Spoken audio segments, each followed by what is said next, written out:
좀 말씀을 나누고자 합니다. 여러분, 우리는 믿음 생활하면 이 은혜라는 것, 이 은혜라는 단어와 분리하여 생각할 수 없습니다. 교회는 은혜가 넘쳐야 하고 우리 개인의 삶에 또 은혜가 풍성해야 성도는 이 땅에서 살아갈 수 있습니다. 흔히 우리 믿음 생활하는 가운데 은혜가 떨어졌다, 또 은혜를 쏟았다, 또 은혜가 갈급하다라고 할 때 이런 표현들은 우리 신앙에 있어서 빨간불, 즉 적신호가 들어오고 있다라는 것을 보여주는 사인이기도 합니다.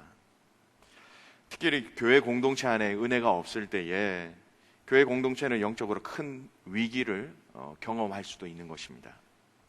반면에 우리는 또 예배를 통하여서 예배 가운데 은혜를 경험하기도 하고요, 또 찬양을 통하여서 또 은혜를 경험하기도 합니다. 그리고 다양하게 여러 지체들의 섬김을 통하여서 또 은혜를 경험하기도 하고, 믿음의 사람들과의 대화를 통하여서도 이 은혜를 경험하기도 하는 것이죠. 이렇게 우리가 지금 얘기하는 이 은혜라는 것은 우리의 모든 삶에 이 하나님께서 하나님의 함께 하심과 하나님의 인도하심을 경험하는 개인적이고 또 일상적인 삶 가운데서의 은혜라는 이 견지에서 이해될 수 있는, 또 경험할 수 있는 은혜라는 것입니다. 이렇게 말씀드린 이 은혜라는 것은요, 굉장히 주관적인 부분이 많기 때문에 많은 차이를 또 가질 수 있는 것이기도 합니다. 개인적인 은혜를 경험한다라는 것, 참 다양할 수 있다는 것이죠. 똑같은 시간, 똑같은 경험을 하였음에도 불구하고 은혜를 경험할 수가 있고, 또 그냥 냉랭하게 지나갈 수 있는 것입니다. 어쨌든 여러분, 우리가 믿음 생활하는 이 과정 속에 개인적으로 하나님의 은혜를 경험하는 시간들이 우리에게 필요합니다. 그리고 이 은혜가 있어야 우리의 개인적인 삶이 메마르지 않고 또 낙심되지 않도록 또 믿음의 삶을 살아갈 수 있도록 하는 것이 바로 은혜입니다. 그런데 오늘 저희가 4주 동안 이 교회론이라는 이 큰 타이틀 안에서 교회론에 입각한 이 은혜라는 것은요, 이 일상생활 가운데 경험되어지는 그런 하나님의 사랑과 인도와 함께 하심보다 더 본질적인 은혜가 무엇인지 우리를 고민하게 하는, 또 고민해야 하는 부분들이 있다라는 것입니다. 이것은 교회론에서 우리가 어느 시간 또 무엇을 통해서 이 교회의 기초를 든든히 세워나가야 하는가라는 이 질문에 대한 동일한 답을 가지고 있고, 동일한 답을 우리에게 주고 있는 것입니다. 오늘 읽은 말씀에 보면요, 사도행전 2장 42절 말씀, 그들이 사도의 가르침을 받아 서로 교제하고 떡을 떼며 오로지 기도하기를 힘쓰니라. 사도행전 2장에 나타난 말씀입니다. 여러분, 사도행전 2장 하면 여러분 기억 속에 떠오르는 큰 사건이 있으시죠? 이 사도행전 2장의 배경을 보면 오순절 성령 강림의 사건이 나타난 부분들이 기록되어져 있습니다. 오순절 성령께서 임하셔서 하나님의 사역들이 이 성령님을 통해서 일어나게 되었고, 우리가 지금 이야기하고 있는 이 교회라는 것이 이 성령의 임재하심을 통하여 태동된 그 태동의 사건이 기록되어진 말씀이 이 사도행전 2장의 말씀입니다. 또 이 말씀, 오늘 42절 전반부의 말씀에 보면 사도 베드로가 아주 많은 사람들 앞에서 예수 그리스도에 대해서 증거하고 가르칩니다. 41절에 보면 그 말을 받은 사람들이 세례를 받음에 이날의 신도의 수가 3,000이나 더하더라.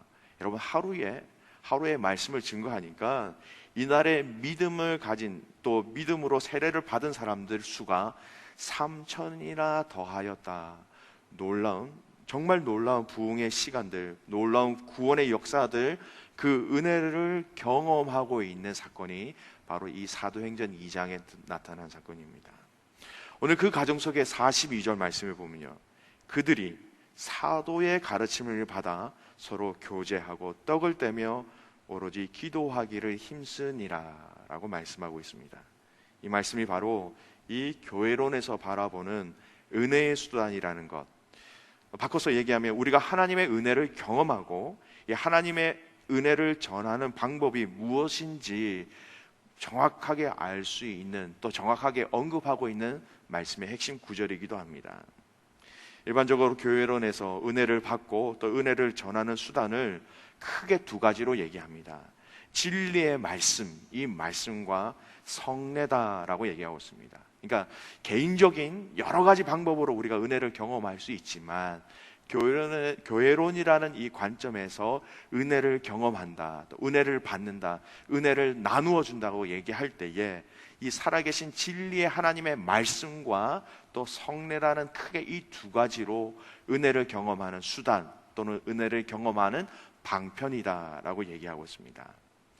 이 두 부분은 이 말씀과 성례라는 이 부분은요, 우리가 두 번째 시간이죠, 우리 신재수 목사님의 말씀을 전하셨던 교회의 표식이다라는 이 항목에 대해서 동일하게 드러나고 있는 항목이기도 합니다. 바꿔서 얘기하면요, 교회라면은 반드시 드러나야 하는 표시가 있는데 이것이 바로 교회의 표식이다라는 것이죠. 그래서 칼빈은 이 교회 표식, 교회라면 당연히 드러나야 될 표시가 있는데 그것은 진리의 말씀이 전파되는 것과 성례다라는 것입니다. 아울러 오늘 이 은혜의 수단이다라고 얘기할 때에도 이 교회의 표식과 동일하게 진리의 말씀인 이 진리의 말씀이 선포되는 것과 성례를 동일하게 이야기하고 있다는 것이죠. 정리를 해보면 당연히 교회라면 반드시 있어야 될 표시가 있는데 그 표식이 바로 이 말씀의 정례와 이 말씀의 증거와 성례이고, 또 이 부분을 통하여서 말씀이 증거되어지는 것과 성례를 통하여서 우리는 하나님의 은혜를 경험하고 하나님의 은혜를 전달할 수 있다, 이렇게 요약될 수 있는 것이죠. 가장 본질적인 것을 감당해 나갈 때에 교회는 그것이 교회다라는 것으로 많은 사람들에게 드러내는 것이고, 또 이 말씀과 성례를 통하여서 우리는 믿음 안에서 은혜라는 것을 경험하고 은혜라는 것을 나누어 줄 수 있는 통로다라고 정리를 할 수 있는 것입니다. 이 하이델베르그 교리 문답이라는 곳이 있습니다. 이 문답에 보면요, 믿음은 어디서 오는가 대한 질문의 답변이 다음과 같습니다. 거룩한 복음 전파를 통하여서 우리의 마음속에 믿음을 일으키며 성례를 시행함으로써 그것을 확증하시는 성령으로부터 온다. 이것들은 예수 그리스도의 교회의 공적인 방편이다. 말씀의 전파와 성례의 시행은 교회가 공적으로 제정한 방편으로 이를 통하여 성령이 역사하며 신자들의 마음속에서 믿음을 확증한다.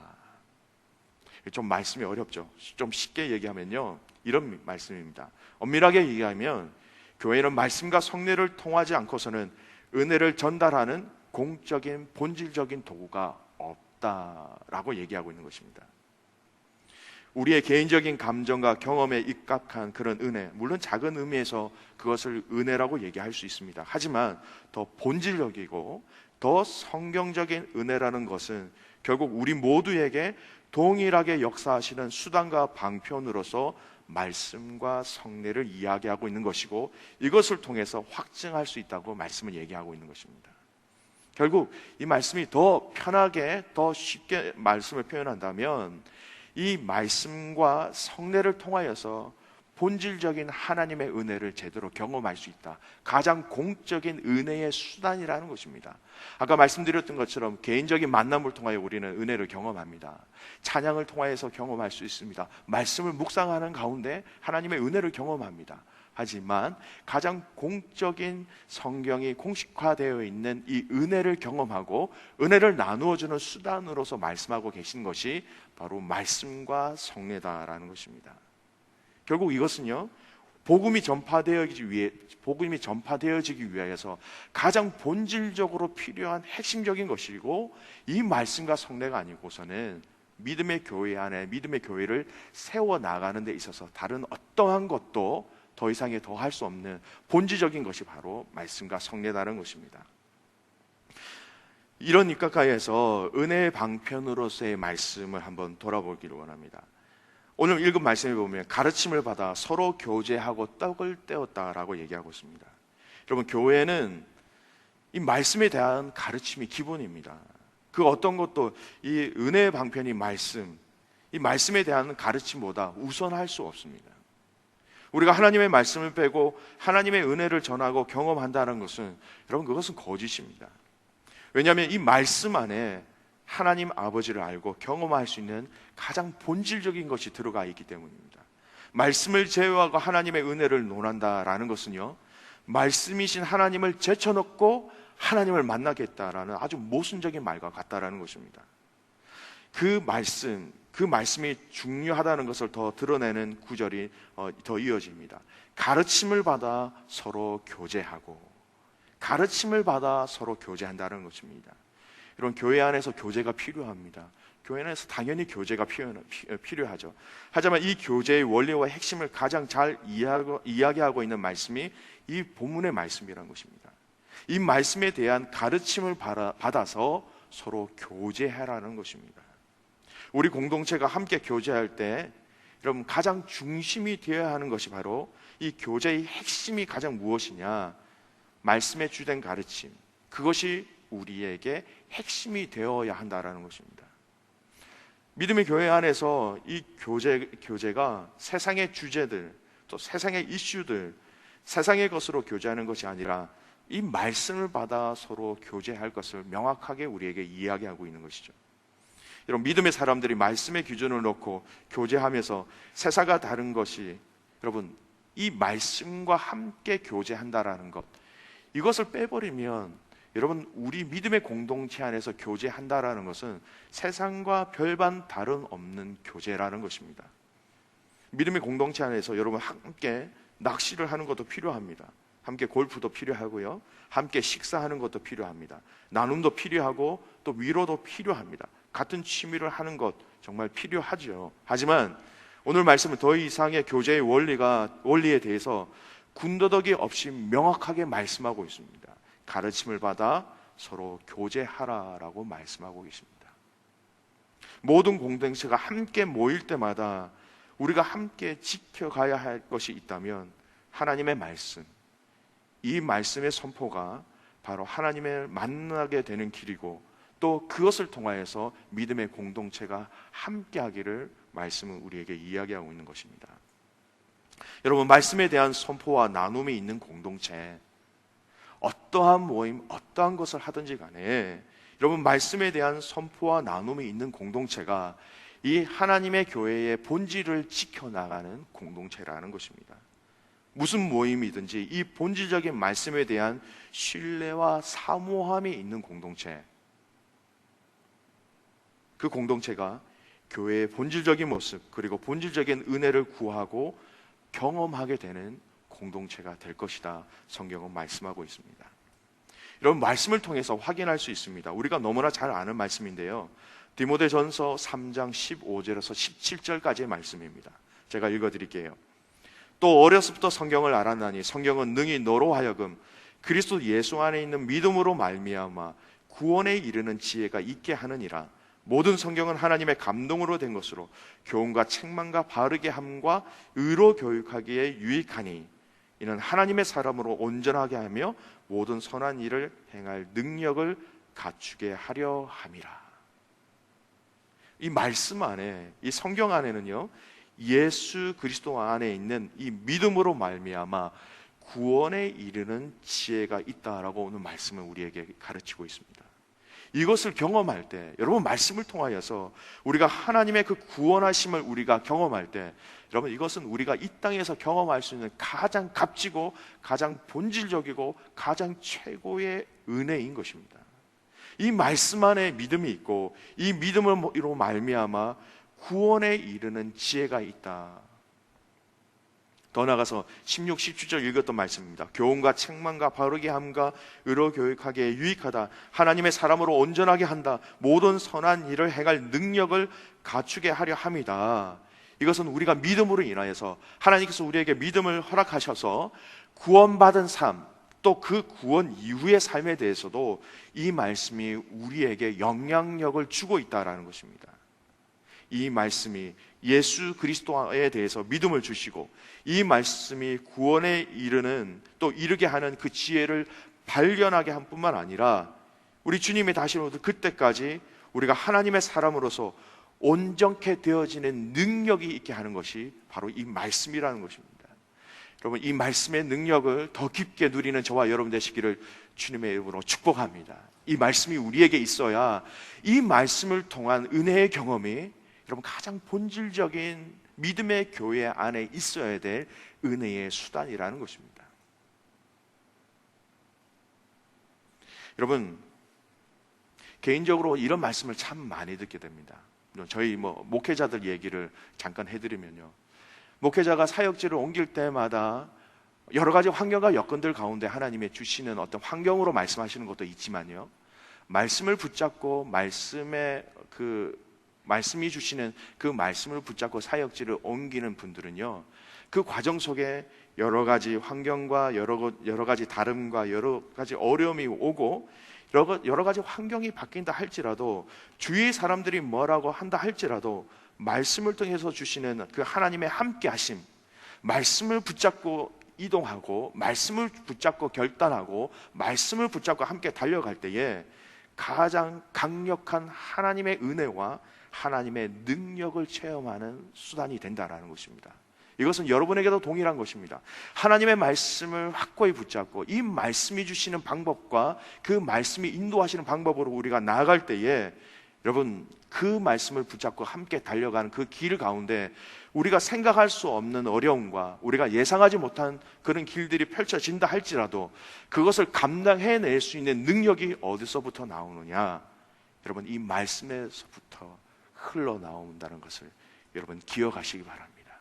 그러기에 여러분, 이 말씀을 통해서 주시는 그 하나님의 은혜가 얼마나 크고 얼마나 값진가라는 것을 오늘 말씀은 그렇게 우리에게 계속해서 이야기하고 있다는 것입니다. 여러분, 말씀을 통하여 우리가 하나님의 은혜와 하나님의 사랑을 경험한다는 것은 여러분, 성도가 이 땅에서 누려야 될 하나님의 그 자녀로서 누리게 되는 권세라는 것입니다. 여러분, 첫 번째 드렸던 이 말씀을 이제 넘어가서요, 두 번째 우리가 하나님의 은혜를 경험하고 하나님의 은혜를 이렇게 전달해 줄 수 있는 그 수단으로서의 은혜는요, 성례라고 말씀드렸습니다. 이 성례는요, 크게 두 가지로 나누어집니다. 성찬과 세례로 나누어 줄 수 있는 것입니다. 먼저 성찬에 대해서 조금 말씀을 좀 살펴보았으면 좋겠습니다. 항상 우리 교회는 매월 첫째 주 성찬식이 있습니다. 이 성찬을 통하여서 우리가 하나님의 은혜를 경험합니다. 그리고 이 성찬은요, 예수님께서 직접 그렇게 명령하신 명령입니다. 그래서 이것을 행하여서 나를 기념하라 라는 말씀입니다. 고린도전서 11장 23절에서 25절까지에 나오는 말씀인데요, 우리 말씀을 한번 같이 읽어보겠습니다. 매번 성찬 때마다 우리가 말씀에 대한 이 부분을 항상 듣습니다. 함께 읽습니다. 내가 너에게 전한 것은 주께 받은 것이니 곧 주 예수께서 잡히시던 밤에 떡을 가지사 축사하시고 떼어 이르시되 이것은 너희를 위하는 내 몸이니 이것을 행하여 나를 기념하라 하시고 식후에 또한 그와 같이 잔을 가지시고 이르시되 이 잔은 내 피로 세운 새 언약이니 이것을 행하여 마실 때마다 나를 기념하라 하셨으니 너희가 이 떡을 먹으며 이 잔을 마실 때마다 주의 죽으심을 그가 오실 때까지 전하는 것이니라. 여러분, 이 말씀이 어떤 말씀입니까? 떡을 먹음으로 예수님을 기억하라는 것입니다. 잔을 마심으로 주님의 피로 세우신 그 언약을 통하여서 예수님을 기억하라는 것입니다. 우리가 매달 첫 주마다 성찬의 자리로 나온 것은 그 잔을, 그 떡을 먹고 마심으로 예수님을 기억하기 위하여서 이 성찬을 우리에게 허락하셨다라는 것입니다. 요약하면요, 주님의 죽으심을 기억하고 또 증거하는 것을 잊지 않도록 성찬에 참여해라라는 것입니다. 26절 말씀은 읽지는 않았는데요, 26절 말씀이 이렇게 나오고 있습니다. 너희가 이 떡을 먹으며 이 잔을 마실 때마다 주의 죽으심을 그가 오실 때까지 전하는 것이니라. 여러분, 성찬은 모든 믿음의 공동체가 우리의 사명과 우리의 영적인 정체성을 한번 돌아보게 하는 시간입니다. 우리가 누구인지 다시 점검하는 시간인 거죠. 우리가 어떤 하나님의 은혜를 경험하였는지, 우리의 이 땅에서의 사명이 무엇인지 이 성찬을 통하여서 다시 한번 더 점검하고 확인하는 시간. 이 성찬은 바로 은혜를 경험하는 수단이다라고 말씀하고 있습니다. 다르게 표현하면요, 우리를 구원하여 주신 그 예수 그리스도의 죽으심, 그 십자가의 사건을 기억하고 그 예수 그리스도를 증거하기 위하여서 이 성찬에 참여하라라는 것입니다. 여러분, 결국 이 말씀은요, 기억함과 동시에 증거하라는 말씀입니다. 성찬은 성찬의 자리에서 주님의 죽으심을 기억하는 것으로 그치지 않습니다. 우리 많은 분들이 성찬에 참여하면서 주의 죽으심을 기억하는 것으로, 주의 죽으심을 기억하는 것으로 그냥 마무리할 때가 많이 있습니다. 하지만 오늘 이건 말씀을 자세히 보면요, 그 예수 그리스도를 그가 오실 때까지, 그 죽으심을 그가 오실 때까지 전하는 것이니라 라고 성찬의 의미를 마무리 짓습니다. 여러분, 우리가 하나님을 알지 못하는 영혼들에게 예수 그리스도를 알리고 전할 때, 여러분, 그곳에 많은 하나님의 역사가 있음을 여러분 믿으시기 바랍니다. 그곳에 많은 하나님의 은혜가 있습니다. 그곳에 많은 하나님의 예비하신 손길들이 있다라는 것입니다. 성경은 성찬을 주님의 죽으심만 기억하는 것으로 이야기하고 있지 않습니다. 성찬을 참여함을 통해서 그 주님의 죽으심을 통하여서, 그 죽으심뿐만 아니라 그 기억을 통하여서 이 죽으심을 많은 사람들에게 증거해야 될 사명이 있음을 오늘 성찬은 우리에게 명확하게 말씀하고 계십니다. 여러분 영혼에, 여러분 삶 가운데 하나님의 은혜가 필요하십니까? 여러분의 입술로 복음을 선포하고 증거하실 때 그 가운데 하나님의 은혜가 풍성하게 있음을 여러분 체험하시길 간절히 소원합니다. 여러분, 우리가 복음을 증거하는 것, 예수 그리스도의 이름을 우리 입술로 고백하고 다른 사람들에게 증거한다라는 것은 결국 예수 그리스도를 자랑한다라는 것입니다. 이 예수 그리스도를 자랑할 수 있어야 여러분 이 성찬의 참다운 마지막까지 우리가 참여한다라는 것입니다. 두 번째, 또 우리에게 이 성례 가운데 성찬 다음에 말씀하시고 있는 게 세례입니다. 세례, 웨스트민스터 신앙고백에 보면요, 이렇게 표현되어 있습니다. 세례는 자신의 신앙을 고백한 사람들이 교회의 일원이 되는 엄숙한 입회를 의미합니다. 이거 드러나는 어떤 행정적인 부분이죠. 이 의미에 대해서 이렇게 설명하고 있습니다. 그것은 또한 그리스도에게 접붙임을 받고 예수 그리스도를 통한 거듭난 죄 사함으로 말미암아 새 생명을 받은 사람이 하나님께 자기 자신을 봉헌하는, 드린다라는 말씀이죠. 봉헌하는 은혜 계약의 표와 인침을 의미한다.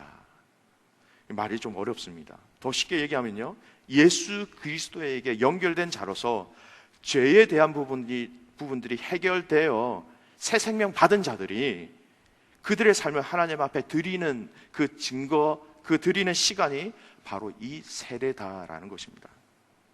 신약의 세례 광경들이 몇 번 나옵니다. 특별히 마가복음 1장 4절 5절 보면요, 세례 요한이 강야에 이르러서 죄 사함을 받게 하는 회개 세례를 전파하였다라고 얘기하고 있습니다. 그래서 온 유대 지방과 예루살렘 사람들이 다 나가서 자기 죄를 자복하고 요단강에서 그에게 세례를 받더라.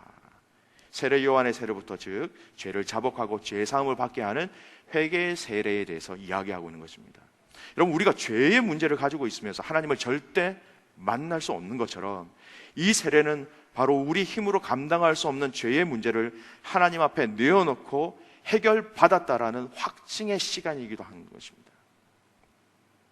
여러분, 이 세례가 굉장히 중요한 의미가 있습니다.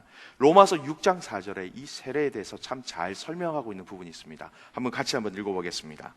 그러므로 우리가 그의 죽으심과 합하여 세례를 받음으로 그와 함께 장사되었나니 이는 아버지의 영광으로 말미암아 그리스도를 죽은 자 가운데서 살리심과 같이 우리로 또한 새 생명 가운데서 행하게 하려 함이다. 쉬운 성경에는 이렇게 표현되어 있습니다. 그러므로 우리가 죽음에 이르는 세례를 받음으로 그리스도와 함께 묻힌 것은 그리스도께서 아버지의 영광으로 죽은 자 가운데서 살아나신 것처럼 우리도 새 생명 가운데 살기 위함입니다. 무슨 의미입니까? 세례는 우리를 그리스도의 죽음과 또 그리스도의 부활의 새 생명을 함께 보장해 주고 있는 의미인 것입니다. 세례는 우리가 그리스도 안에서 함께 죽었고 함께 부활의 영광을 맛볼 것을 믿음으로 받는 자리가 또 바로 세례의 자리인 것입니다. 이 세례를 성찬과 마지막으로 우리 주님께서 명령하십니다. 마태복음 28장 19절 말씀이죠. 대위명령이라죠. 예수님이 마지막으로 올라가시면서 우리 모두에게 명령하신 가장 큰 명령이라는 것입니다. 그러므로 너희는 가서 모든 족속으로 제자를 삼아 아버지와 아들과 성령의 이름으로 세례를 베풀고 명령하셨습니다. 세례를 베풀라고 명령하고 계신 것입니다. 사람들에게 그들의 죄를 알게 하고 그 죄를 해결하실 분이 예수 그리스도이심을 알게 하여서 그들에게 세례를 받아서 그들의 죄가 더 이상은 그들에게 영향력이 없음을 이 세례를 통해서 알게 하라는 주님의 명령인 것입니다. 여러분, 한 사람의 불신자에게 말씀을 가르치고 이 말씀을 통하여 그들에게 믿음이 들어가고 세례를 받게 함으로써 성찬에 함께하게 한다는 것은 교회론을 함께 상고하고 있는 지금 이 시간 저희들에게 교회의 역할이 무엇인가, 또 무엇이 교회를 건강하게 하는가, 무엇이 교회를 교회답게 할 수 있는가, 이 질문에 명확한 답을 우리에게 주고 있는 것입니다. 육에 속한 자들이 주님께로 돌아와서 세례를 받고 함께 성찬에 참여하면서 영에 속한 자들이 되어서 하나님 앞에 함께 예배하며 말씀의 능력과 말씀의 위로와 말씀의 비밀들을 함께 깨닫는 것, 이것이 바로 하나님의 은혜를 경험하는 방법, 이것이 바로 하나님의 은혜를 전할 수 있는 방법인 것입니다. 여러분, 사자가 그 야성을 잃어버리면 무엇으로 그 사자다움을 드러낼 수 있겠습니까? 으르렁거릴 수 없는 사자라고 생각해 보십시오. 그 사자의 사자다움은 어디서든 찾아보기 힘듭니다. 여러분, 교회가 잃어버린 영혼들을 주님께로 인도할 때 그곳에 믿음의 성도로서의 야성이 길러지는 것뿐만 아니라 그곳에 하나님의 은혜를 더 깊게 경험할 수 있는 방법이 된다는 것입니다. 여러분, 잃어버린 영혼들을 향한 이 복음의 증거, 그래서 그 잃어버린 영혼들이, 하나님을 알지 못한 백성들이 우리 입술을 통하여서 복음을 듣고 그들의 말씀과 그들의 심령 가운데 말씀이 심어지고 그들의 심령 가운데 그 말씀으로 인하여 구원과 예수 그리스도가 믿어질 때에 그들이 하나님 앞에 온 믿음의 공동체 안에서 함께 세례를 받고 함께 성찬에 참여한다는 것, 이 교회에 있어서 교회가 이 은혜의 방편이 무엇인가라고 질문할 때에 가장 교회의 본질을 이야기하고 있는 핵심적인 부분이라는 것입니다. 여러분, 많은 것들이 필요합니다. 교회는요, 구제도 해야 됩니다. 교회는요, 봉사도 해야 됩니다. 교회는요, 여러 가지 사역들이 있습니다. 그러나 이 본질적인 핵심적인 이 말씀의 증거와 세례와 성찬을 위하여서 함께 나가지 않으면 가장 핵심적인 것들이 뒤로 물러서게 될 때에 여러분, 스스로 우리는 우리의 영적인 야성을 포기하게 된다라는 것입니다. 생명을 구원하기 위해서 복음을 증거한다는 것, 여러분 참 쉽지 않습니다. 나의 안면, 나의 체면을 때로는 포기해야 될 때가 있습니다. 우리에게 용기도 또 필요합니다. 하지만 우리의 영적인 야성을 잃어버리지 않기 위하여서 우리가 계속해서 힘써야 될 것이 잃어버린 영혼들을 향한 그 주님이 주시는 그 마음으로 우리 입술을 통하여서 복음이 증거되어질 때에 그 가운데 우리는 말할 수 없는, 우리가 상상할 수 없는 하나님의 은혜를 경험하게 된다라는 것입니다. 여러분, 이 핵심적인 것들이 자신 없을 때에 교회가 이 핵심적인 가장 중요한 부분들에 대해서 확신이 없거나 뒤로 물렀을 때에 다른 것들이 앞서게 됩니다. 다른 것들이 앞서게 되면 여러분, 교회가 교회다움을 드러내지 못하게 된다는 것입니다. 말씀드렸던 이 은혜의 방편, 이 은혜의 수단, 말씀, 성찬, 성례, 이 세 가지의 특징이 있습니다. 여러분, 첫 번째 말씀드렸던 말씀입니다. 우리는 말씀의 가르침을 받아야 한다는 것뿐만 아니라 동시에 이 말씀을 증거해야 합니다. 두 번째, 성찬을 통하여서 주님을 기억해야 됩니다. 그러나 이 주님을 기억하는 것뿐만 아니라 주님의 죽으심을, 그가 오실 때까지 우리는 증거해야 됩니다. 여러분, 우리는 세례를 통하여서 말할 수 없는 그 하나님의 은혜와 축복들을 누리게 됩니다. 그리고 이 세례를 통하여서, 또 세례를 주기 위하여서 많은 사람들에게 주님께서 명령하셨던 모든 족속으로 제자를 삼으라는 이 말씀에 또 우리는 순종해야 됩니다. 결국 이 말씀과 성찬과 세례는 우리가 받아야 함과 동시에, 우리가 누려야 한다라는 것과 동시에 불신자들에게, 하나님을 알지 못하는 자들에게 이것을 증거하고 행하여야 될 사명이 있다라는 이중적인 의미가 여기 있습니다.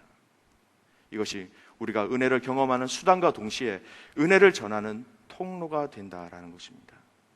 여러분, 이 말씀은 우리가 은혜의 수단, 즉 말씀과 성찬과 세례를 통하여서 은혜를 경험해야 하나님을 알지 못하는 자들에게 이 은혜를 나누어 줄 수 있는 것이고, 이것을 먼저 우리가 경험해야 이 사명을 우리가 감당할 수 있는 것입니다. 사랑하는 귀한 우리 믿음의 가족 여러분, 여러분이 이 일에 우선순위를 둘 때에 우리 안에 끊이지 않는 그 은혜의 강물들을 여러분은 경험하게 될 것입니다. 영혼이 주께로 돌아오며 구원의 방주로서 역할을 감당할 때에 교회의 본질적인 사명을 감당하는 것이고, 그 본질적인 사명을 감당하는 그 가운데 우리는 하나님의 은혜를 더욱더 깊이 경험할 수 있게 된다는 것입니다. 여러분, 말씀의 결론을 맺겠습니다. 오늘 우리는 말씀과 성찬과 세례라는 이 교회론에 입각한 은혜의 수단에 대해서 말씀을 간단하게 나누었습니다. 가장 공적인 은혜의 수단으로 얘기하고 있습니다. 오늘 이 말씀과 성찬과 세례가 여러분 함께 이루어지는 장소와 시간이 있습니다. 그 시간이 바로 예배입니다. 여러분, 예배 가운데 말씀이 선포되어졌습니다. 예배를 통해서 우리는 말씀을 받습니다. 이 예배 가운데 거룩한 성찬이 거행되어집니다. 이 예배 가운데 우리 일상생활 가운데 그리스도의 죽으심을 전함으로 아까 말씀드렸다시피 이 성찬의 마지막 그 자리에 우리가 참여하게 되는 것입니다. 이 예배 가운데 하나님을 알지 못하는 자들에게 복음을 증거하고 말씀을 가르침으로, 세례를 베품으로 그들이 그리스도의 제자로 세울 수 있는 것입니다. 여러분, 오늘 이 은혜의 수단을 우리의 삶에 적용했으면 좋겠습니다. 이 은혜의 수단, 이 세 가지가 함께 드러나는 곳이 이 예배의 자리라는 것입니다. 우리가 하나님 앞에서 이 말씀에 대한 권면과 말씀에 대한 능력을 체험하는 곳이 바로 이 예배의 자리입니다. 성찬을 한 달에 한 번씩 저희들이 받습니다. 이 성찬을 통하여서 우리가 무엇을 기억하고 어떻게 살아가야 하는가 매달 기억하는 것이 바로 우리의 교회의 본질이 무엇인가, 이 본질을 통해서 우리가 누릴 수 있는 은혜가 무엇인가 우리가 돌아보게 되는 것입니다. 또한 세례를 통하여서, 세례를 줌을 통하여서 우리가 어떻게 살아가야 하는가, 우리 입술의 복음을 얼마만큼 증거해야 하는가, 본질적인 부분들을 다스리는 부분이라는 것입니다. 여러분, 우리 예배가 더 진정한 의미의 예배가 되길 간절히 소원합니다. 말씀에 대한 능력과 권세를 확신하시기 바랍니다. 그리고 성찬에 대한 그 의미를 통하여서, 여러분 말씀드린 것처럼 이 성찬의 마지막 그 자리는 그가 오실 때까지 이 예수님에 대해서 우리가 증거하는 것이 성찬의 마지막 자리입니다. 주일날 성찬을 행하시고 나서 돌아가셔서 그 예수님이 오실 때까지 이 죽으심을 우리 입술로 증거할 때에 마지막 성찬의 자리에 끝까지 동참하게 된다는 것. 여러분, 우리에게 주신 사명이 있습니다. 잃어버린 영혼들을 향한 아버지 하나님의 그 안타까운 마음을 우리가 함께 품고 그 불신자들에게, 또 예수 그리스도가 필요한 사람들에게 이 복음을 증거할 때에 그런 믿음의 공동체가, 그런 하나님의 은혜를 경험한 사람들이 함께 모여 드리는 이 예배 가운데, 여러분, 그 예배 가운데 우리가 상상할 수 없는 하나님의 놀라운 능력과 은혜가 이 자리에 함께하게 될 것입니다.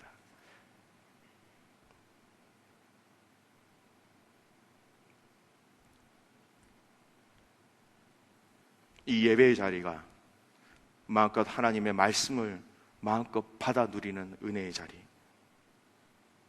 또 이 성찬을 통하여서, 또 세례를 통하여서 우리가 누구를 믿고 또 누구를 증거해야 되는가, 이것이 우리의 일반적인 삶 가운데서도 풍성하게 드러나는 그런 믿음의 큰 용사들 되시기를 주님의 이름으로 축원을 드립니다. 지금 말씀을 기억하시면서 우리 한번 하나님 앞에 찬양하며 나갔으면 좋겠습니다.